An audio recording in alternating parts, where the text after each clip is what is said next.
व्यवस्था के युग के कार्य ने लोगों के व्यवहार को विधिवत किया, उनके दैनिक जीवन को व्यवस्थित किया। लेकिन लोगों ने अभी भी पाप करना नहीं छोड़ा। तो अपनी पापी प्रकृति के वश में रहते हुए लोग नियमों का उल्लंघन करते थे और लगातार नियमों द्वारा दंडित किए जाते थे। लोग निरंतर परमेश्वर के बनाए नियमों द्वारा मौत की सजा दिए जाने से खतरे में रहते थे और मानव जाति पर विनाश का खतरा बना रहता था। ये मानव जाति न केवल नियमों के अधीन व्यवस्थित ढंग से नहीं जी पा रही थी, बल्कि इसे फिर से शैतान द्वारा कब्जा किए जाने और पूरी तरह से गुलाम बना लिए जाने का भी भय था। मानव जाति की जरूरतों को देखते हुए परमेश्वर ने लोगों को पाप से बचाने का फैसला किया, ताकि वे पाप के बंधनों से मुक्त होने के योग्य बन सकें और उन्हें शैतान द्वारा गुलाम बनाए जाने का खतरा ना रहे।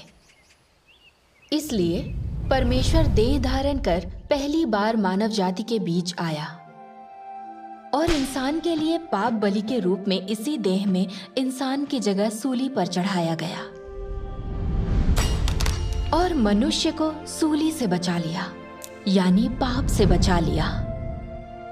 तब से परमेश्वर के देहधारी होने और उनके लिए पाप बलि के रूप में कार्य करने के कारण लोगों को छुटकारा मिल गया। उनके पाप क्षमा कर दिए गए। वे सीधे ही परमेश्वर के सामने आने योग्य हो गए। अब वे शैतान द्वारा दोषी ठहराए जाने या गुलाम बनाए जाने से भी बच गए थे। तब से मानव जाति को परमेश्वर के नियमों से मुक्ति मिल गई और अब उन नियमों के अधीन मृत्यु दंड दिए जाने का खतरा भी नहीं रहा, बल्कि लोगों को प्रभु यीशु के लहू द्वारा छुटकारा मिल गया और उनके पापों की क्षमा के बाद उन्हें भरपूर अनुग्रह भी मिला। ये कार्य का दूसरा चरण था जिसे परमेश्वर ने व्यवस्था के युग के बाद किया था, अनुग्रह के युग का कार्य। परमेश्वर का धन्यवाद। अंकल, तो प्रभु यीशु अनुग्रह के युग का कार्य कर रहा था। हाँ, अनुग्रह के युग में परमेश्वर ने आकर एक सामान्य मनुष्य के पुत्र के रूप में मानव जाति के बीच कार्य किया और फिर भी लोगों ने उसके अनुग्रह का भरपूर आनंद लिया, जिसका उन्होंने व्यवस्था के युग में अनुभव नहीं किया था। आमीन। उदाहरण के लिए परमेश्वर ने 5 रोटियों और 2 लोगों को खाना मछलियों खिलाया। से मरे हुए लोगों को जिंदा उसने किया। लकवाग्रस्त लोगों को चलने में मदद की और कोढ़ियों को ठीक किया।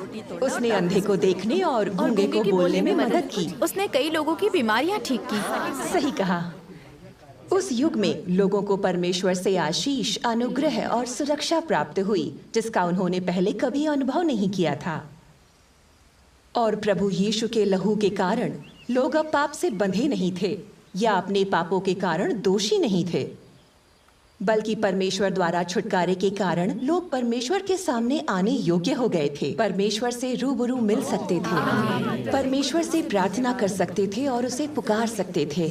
अब उन्हें किसी मध्यस्थ की आवश्यकता नहीं थी। परमेश्वर और इंसान एक दूसरे के और करीब आ गए थे और इंसान के पाप अब परमेश्वर के साथ उसकी निकटता में बाधा नहीं थे।